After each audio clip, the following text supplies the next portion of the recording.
Chittagong Sitakunda pylon gate bus স্ট্যান্ডে চাঁদাবাজির অভিযোগ। ইয়াসমিনা আক্তারের প্রতিবেদনে দেখুন বিস্তারিত।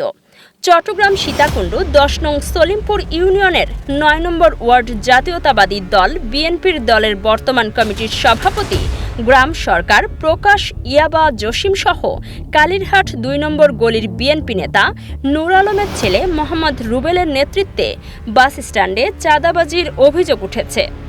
পাইলন গেট থেকে ইউনিলিভার বাংলাদেশ লিমিটেড উত্তরবঙ্গের বাস টার্মিনাল থেকে অবৈধভাবে চাঁদা উত্তোলন করেন এবং টার্মিনালে বর্তমান কিশোর গ্যাংয়ের আতঙ্কে নিরীহ মানুষ ভোগান্তিতে।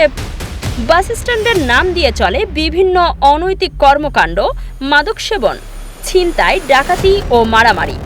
সরাসরি দেখা যায় একটি বাস থেকে টাকা নেওয়া হচ্ছে।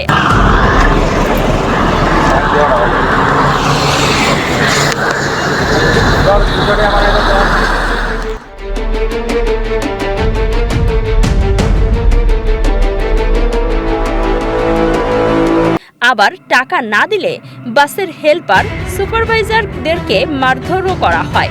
পাকা রাস্তার মাথা এলাকার মুন্সি মিয়ার ছেলে কিশোর গ্যাংয়ের লিডার মোহাম্মদ রাজু বাস স্ট্যান্ডকে নিজের আওতায় এনে চালাচ্ছে চাঁদাবাজি। এ চাঁদাবাজির মদত দিচ্ছে তারই সহযোগী সাগর ও বুধু। স্থানীয়রা প্রশাসনের কাছে শাস্তির জোর দাবি করেন।